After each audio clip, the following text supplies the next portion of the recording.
Well, you guys, the time has finally come. Um, I'm kind of sad to end this series. It's helped my channel a lot. I'd like to thank all of you guys who found my channel due to this series. It was a lot of fun. In no way did I think I was going to do 6 seasons. Whenever I first started, I think the goal was 3: go to the end of Trevor Knight's career, and then go to the end of Baker's.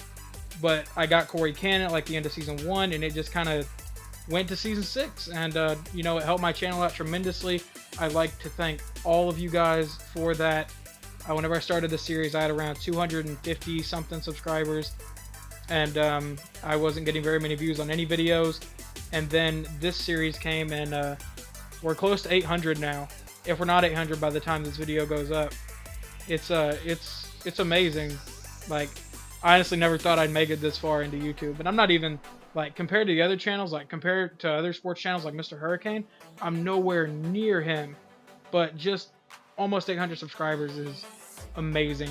And thank you guys to everyone who has watched this series. But let's go ahead and get into the finale. We'll look at stats and stuff like that. But the first thing I want to say is the first video of this series was uploaded July 5th, 2000, or July 15th, 2014. And it took off, and it really surprised me. And I haven't always been consistent in uploading this series, and I do apologize for that. But the finale, which obviously you're watching now, is going up November 27th, 2015. That is 500 days exactly. 500 days of this series. It's amazing to me that it's been that long. Because like I said, I didn't think I'd go to season 6. So I'm going to probably end up saying thank you guys a lot in this episode. If that annoys anyone, I'm sorry. But you guys don't know how thankful I am for this. But it's 87. It took 87 episodes to get to the end of this. 87. 85 of those episodes were games or the off season, which take about an hour to record. So that was 85 hours playing minimum of this game. And then minimum on editing, it could take anywhere between like 45 minutes to an hour, and I was kind of generous on that. It was 63 and a quarter, so 63.75 hours editing. So almost 64 hours editing minimum. So for a total, I put 146 hours, almost 147 hours into this series.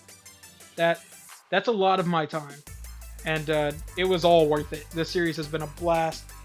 But let's go ahead and get into the final stats, and then I'll tell you about the total stats of the entire series on, how many wins we got, how many bowl wins, and stuff like that, in case you haven't watched the entire thing. But Season 6 stats, Corey Cannon, 39 touchdown passes. And I should have looked up to see what the other highest were. I didn't think about doing that, but I don't think 39 is. I think Baker had somewhere around 40 in the one season he played. But the next numbers I'm scared of. Oh my god. This was a horrible, horrible season for Corey Cannon. And I apologize for that as well. I wanted Corey to have a Heisman season and 28 picks. The reason behind that is I threw the ball deep a lot, and it didn't ever really pay off. So 28 picks, yeah, that's freaking terrible. That's got to be a record, right? At least an Oklahoma record. 63% of his passes were completed. I mean, that's an awful number, but if you ignore the 28 interceptions, everything else looks pretty nice. Rushing wise, here's our Heisman winner, Bryson Irvin, 245 attempts, over 1,800 yards and 25 touchdowns. Corey Cannon, 585 yards rushing, 12 TDs. Casey Fountain had 3. Jake Stanley had 9. Alan Melton had a couple. Colin McGee had 1. And Rodney Austin, our fullback, had a couple. Receiving, Casey Fountain blew up this season. 51 receptions, 1,442 yards, and 16 TDs. And I think I said several times throughout this season he was a true freshman, and he's a redshirt freshman. My bad. Then we have Alan Melton, 48 catches, 1,339 yards, and 11 touchdowns. Bryson Irvin, I'm surprised, only caught 1 TD. Then we got Jamal Brown, who was our 4th receiver. He caught 5. Ronald Hickman, who was our number 2 receiver, didn't get a lot of work. But in the games that he showed up, he seemed to show up big. And then we got Derek Martin, our tight end, who's playing like Mark Andrews in real life. He has 9 catches for 6 touchdowns. So almost any time he caught the ball, it was 6. Then you got Jake Stanley and Rodney Alston both with 1. Blocking. This was probably like the best O-line I had, but you know, we'll continue on from that. Charles Rice, 113 total tackles. We don't, like, for some reason, like, watch, I'll go over to Air Force. They have a ton of assisted tackles. We don't get that. Apparently, we don't teach that. Tackles for loss is going to be John Marshall, 28 sacks. That is inflated, as you guys know. That's inflated every season because these sliders just allow for an enormous amount of sacks, especially from the user team. Interceptions, Lavelle Pitts was 6. He would have had, where's the deflections? 10. I'll say like 2 or 3 of those are actual deflections. He should have had like 13 picks, but this dude can't catch. Then Marcus Summers, who I was excited to get a couple years ago. I think he was the big signing coming out of, or the big recruit coming out of season 3. Matt Williams with 4. Chris Washington with 4. Charles Rice with 4. Led the team for a while. Deflections, Lavelle Pitts easily 8 by Marcus Summers, 6 by Washington. Forced fumbles, Matt Williams forced 2 and Lavelle Pitts forced 2. Pitts could hit. He hit everybody, like, really hard. Fumble recoveries, Chris Washington, that didn't really matter. Did we ever get a safety this season? I didn't think so. Okay. And I think the next thing is kicking, which is why it's taking a second to load. Unless my game just froze, that's awesome. Oh no, there it goes. Zach McBride, 10 of 12. He was a senior redshirt punter. That ended up being our kicker because I think I either forgot to get a kicker or the kicker we got was awful. And kick return, Jonathan Bray, 62. Kick returns over 2,000 yards, 32 average, and a touchdown. Not bad.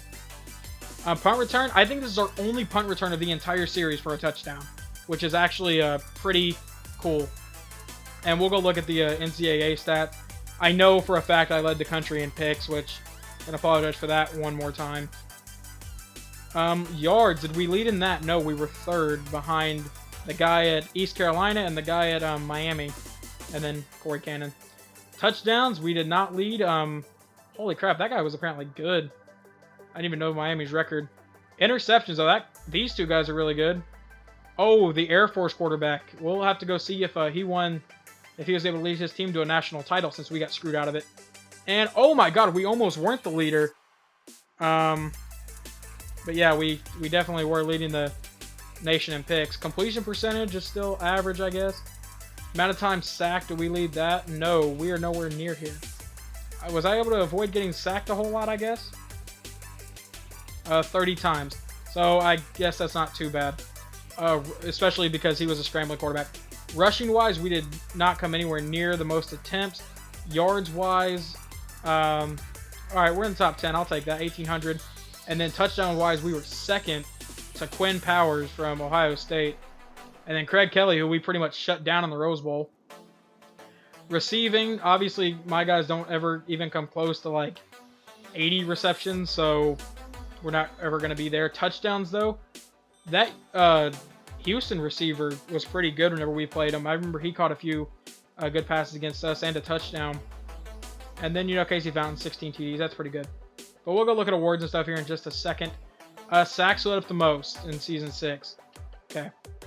Defense, we're not going to look at kicking because it takes forever to load, and I don't want to do that again. Sack-wise, gee, I wonder. Yeah, 28, you're pretty much guaranteed. Minnesota, all right, so we're tied for 3rd. I'll take that, I guess. That's not too bad. Kick return, we had the most kick returns, which I guess means we left the most touchdowns, which is awesome. Only no one returned more than 1. Punt returns, one of the only, like, 10 or so, 5, 6, 7, 8, 9, 8 or 9. I'm not going to recount that. To return a punt for a touchdown. And now we will go look at awards and stuff like that. And then I'll tell you all the final stuff that I have written down. But we'll get to that here in a second. School records, I guess we'll look and see who owns this stuff. See if any of our guys have it. I never had anyone, like, I think Trevor Knight was probably the closest one to that. But I don't know how close he actually got. Cannon throwing 8 TDs in a game. I think that was season 4. I think. Not going to guarantee that. Passing touchdowns in a season. I don't think, yeah, no one got 50. Because that's still Bradford's record. Rushing-wise, receiving. Receiving TDs in a career, Micaiah Quick with 37. He ended up being our #1 receiver with like a lot of speed. In a game, Allen Melton with 5. Season, Allen Melton with 20. A career, who is that still? No, it's Broyles. That's Broyles.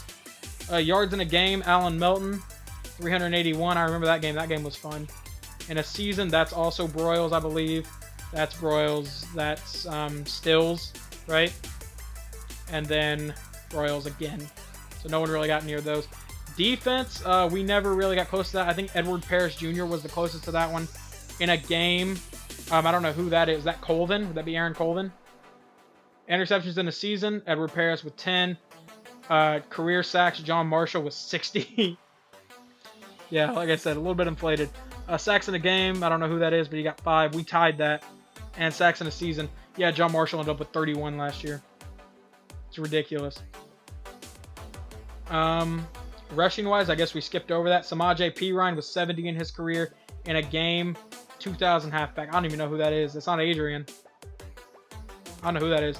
Rushing touchdowns in a season, Samaje Perine with 34. Holy crap. I forgot I did that. In a career, that's... I don't remember. Is that Billy Sims? In a game, Samaje Perine 321. And in a season, Samaje Perine 2008.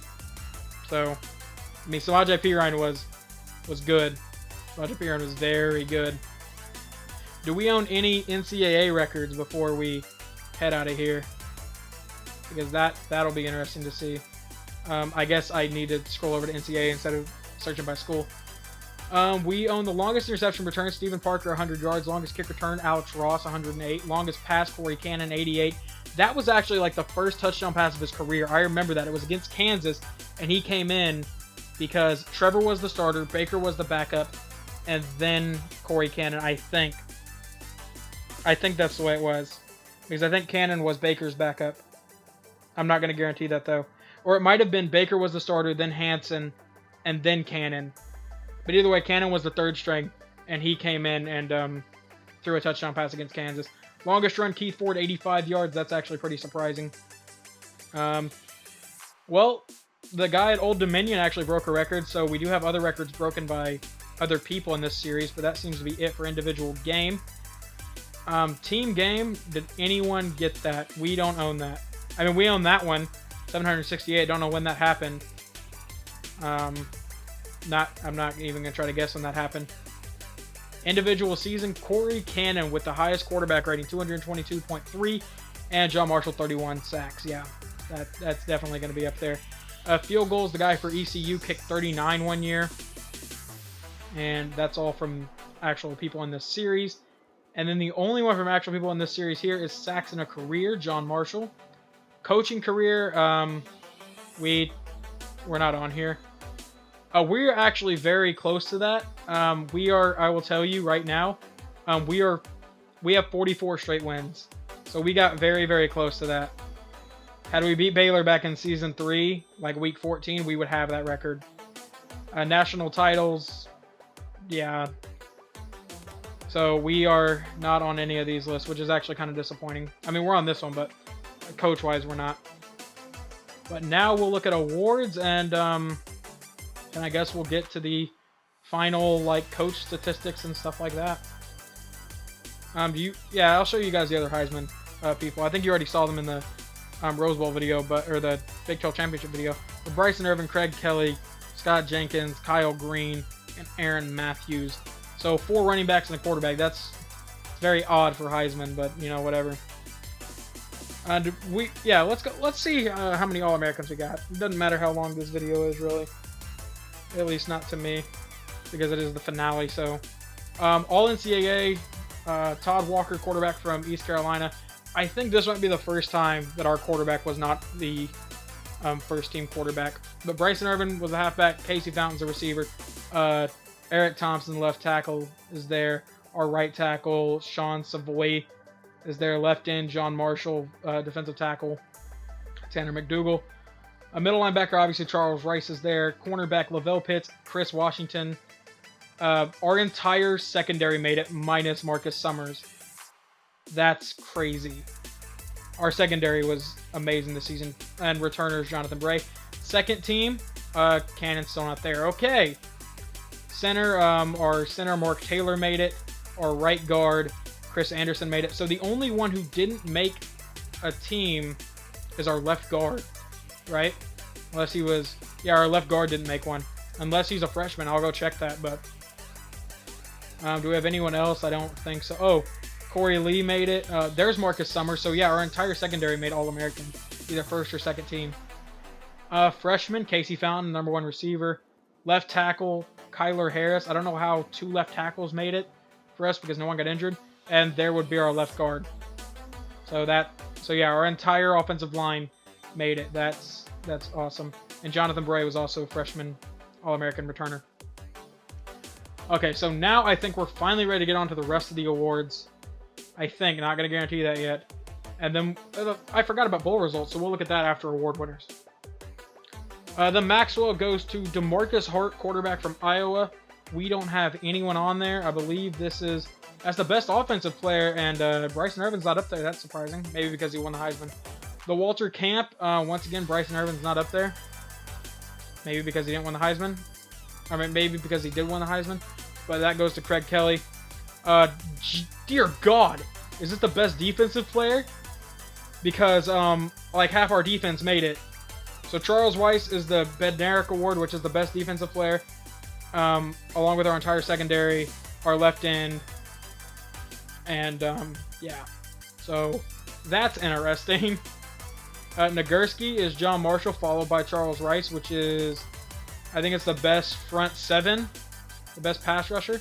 No, because Chris Washington's up here. I don't know what this is then. I forget. O'Brien Award goes to Aaron Thornburg. He had an incredible season. Let's look at his final stats, because this was the quarterback who had like 4 interceptions going into the game against us. Yeah, and we picked him off 3 times, and he ended up with 8 picks on the season. So we had almost half of his interceptions on the year. That's crazy. Now the Walker Award goes to Craig Kelly, Bolitnikoff, Casey Fountain, the Mackey Award, which is the best tight end. Yeah, Marcus Moyer was decent, but he wasn't Mackey good. Sorry, couldn't think of the trophy name. Yeah, Eric Thompson, our left tackle, winning the best lineman. Remington, which is the best center, our guy gets right there. Lombardi, which is the best D lineman, I believe. Yeah, John Marshall wins that. McDougal. I think my left end has won it every year of this series. Best linebacker, you guys know who's going to be there. Charles Rice. The Thorpe Award, which is the best secondary member. 4 of our 5 secondary members are in the top 4. And then our 5th secondary member is down here at #7. Like I said, we had a ridiculously good secondary. And maybe it's a good thing I'm not doing Season 6, because all of my secondary is or Season 7, because all of my secondary is graduating, minus Marcus Summers. They got the Groza, which is kicker. We're not going to be on there. Guy, we're not going to be on there. Best returner, Jonathan Bray. And now to bowl results. And then we'll go ahead and start wrapping up this series. But we got the New Mexico Bowl. Utah State beat ULM. The famous Idaho Potato Bowl. San Diego State beat Ball State. The Poinsettia Bowl. Maryland beat Fresno State. Then Beef O'Brady's Bowl. East Carolina beat Marshall. East Carolina. Hey, East Carolina, how'd you go 11-8? You played 19 games? Hold on. Okay, whatever. Yeah, apparently they went 11-8 and played 19 games. Okay. South Alabama, whoever's their coach, kind of turned them around. They went 10-3. They beat UTEP in the New Orleans Bowl. Las Vegas Bowl, Hawaii beat Cal. The Hawaii Bowl, Boise State beat Florida State. Did I say that in the Hawaii Bowl? No. Las Vegas Bowl, Hawaii beat Cal. Then Hawaii Bowl, Boise beat Florida Atlantic, in case I screwed that up. And then Penn State beat Toledo in the Little Caesars Pizza Bowl. In the Military Bowl, Navy beat Central Michigan. In the Holiday Bowl, Oregon beat Oklahoma State. In the Belk Bowl, Virginia Tech beat Miami of Ohio. In the Advocare V100 Bowl, Louisville beat Tennessee. In the Russell Athletic Bowl, Syracuse beat Nevada. In the Meineke Car Care Bowl, Army beat Michigan. In the Armed Forces Bowl, Rice beat Colorado State. Wow, Rice was number 9. They turned it around. The Kraft Fight Hunger Bowl, Arizona State looks like they upset Louisiana Tech.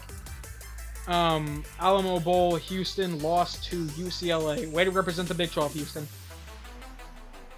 In case you didn't know and haven't been paying attention, Houston is in the Big 12 in this universe. I think I moved them after like season 3. But the Buffalo Wild Wings Bowl, Iowa State beat Nebraska. Then the Music City Bowl, Missouri beat Pittsburgh. The Sun Bowl, Virginia beat Arizona State. In the Liberty Bowl, South Carolina beat UAB 48-17. In the Chick-fil-A Bowl, Clemson beat Alabama 38-28. In the Heart of Dallas Bowl, the Illinois beat Cincinnati 39-24. A lot of bowl games. I forgot how many there were. In the Gator Bowl, Auburn beat Iowa 49-17. In the Capital One Bowl, Minnesota beat Kentucky 35-28. In the Outback Bowl, Ohio State beat Florida 37-14. In the Rose Bowl, we beat Wisconsin 42-35.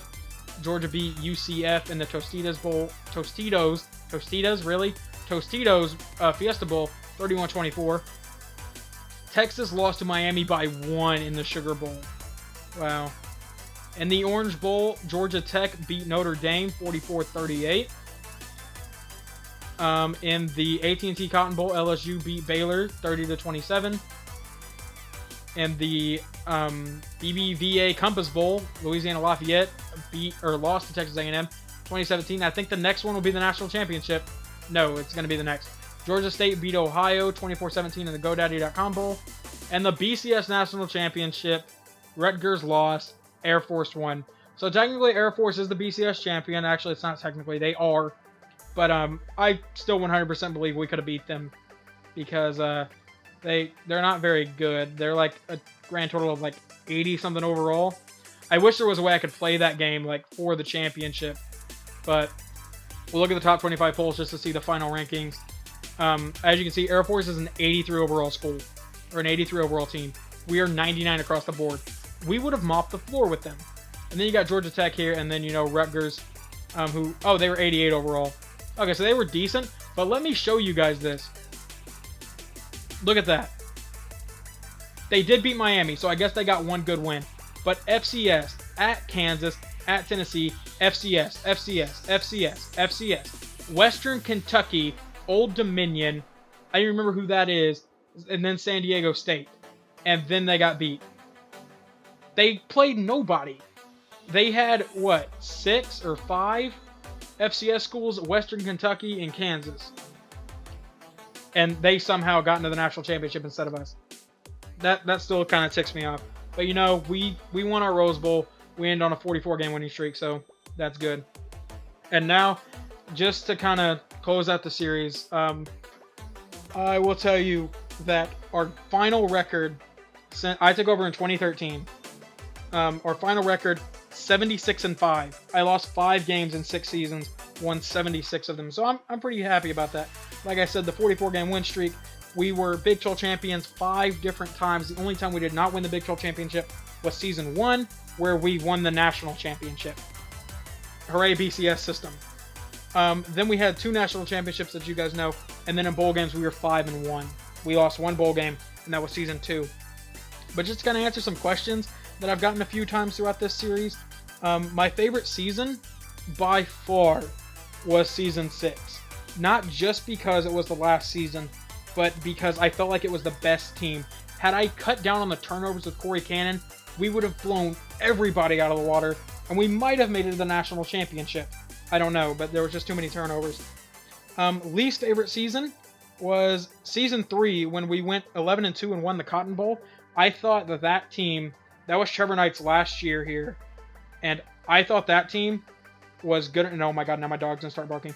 Anyway, I thought that team was good enough to win a national championship. I lost to Michigan early in the season, and then I lost to Baylor way late in the season, and that was definitely not my favorite season. My favorite play was from season 1 of the national championship. We were up 52 to 46. No, we were up 52 to 44. And Oregon got a touchdown in like the last minute of the game, made it 50 to 52. And then LJ Moore deflected the 2-point conversion. and that is my favorite play, where we won the national championship on a failed 2-point conversion. By far my favorite play. Least favorite play, Season 3, Week 5 against Michigan, where we were in overtime against Michigan, and I believe it was tied at 50. We were inside the 10, and I threw a pick, and then Michigan won on a field goal. That was definitely my least favorite play of this entire series. My favorite game, Season 1 National Championship, won 52-50 over Oregon. To me, no game in this series topped the excitement in that game. I won games on field goals and everything else, but the fact that the national championship came down to a 2-point conversion was insane. The Notre Dame national championship in Season 4 was also very fun. I think that came down to a field goal, but to me, Season 1 national championship was the best game. Least favorite game was Season 2 Rose Bowl, where we lost to Oregon. Marcus Mariota went in and got his revenge, 45-31. And then I'm not going to say my least favorite players because that might tick some people off, but my favorite players were Corey Cannon at quarterback.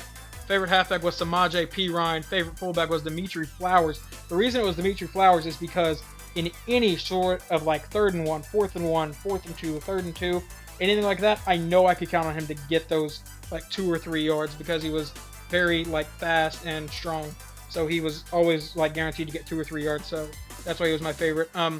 Favorite wide receiver might actually surprise some people. I know that a lot of people probably think my favorite is like Alan Melton or Casey Fountain, but my favorite that I used in this series was Dorial Green-Beckham.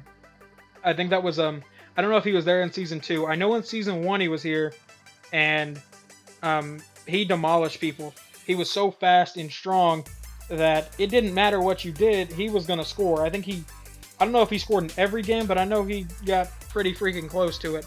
So yeah, Alan Melton is my second, Dorial Green-Beckham my top receiver that I used in this series. Favorite tight end was Marcus Moyer, mainly because he had speed, strength, he could block. Second will probably be Blake Bell, but he didn't really block that well in this series for me. So that's the reason he's not my favorite. My favorite offensive line, I'm not going to like name individual players, but my favorite offensive line was the Season 6 offensive line this current season, or this past season, because most of the time I had all the time in the world to throw the ball. I just like to roll out, and that would result in sacks. Favorite defensive line, oh sorry, I hit the mic, I think. But favorite defensive line is the Season 6 one as well, because they combined for like over 40 sacks or something like that. I think it's some sort of crazy number. Favorite cornerback was Edward Parrish Jr. He was a transfer. He transferred in after Season 1, so I couldn't use him in Season 2. But you saw the record earlier. He ended up picking off 10 passes one season. I think that was Season 4. Because I had a lot of turnovers with Baker in that season. And he kind of bailed me out, but that might have been Season 5, not going to guarantee it. I think it was Season 5. Either way, Season 4 we also had a good defense. Favorite safety was Stephen Parker. Easy for me on that one. His last season was Season 4, I believe. And in the national championship, he actually ended up getting a pretty big interception. So I was happy that's the way that game ended. Or that's the way his career ended. Because there were games where he'd have like 12 tackles and like 3 in the backfield, and I wouldn't even be blitzing him.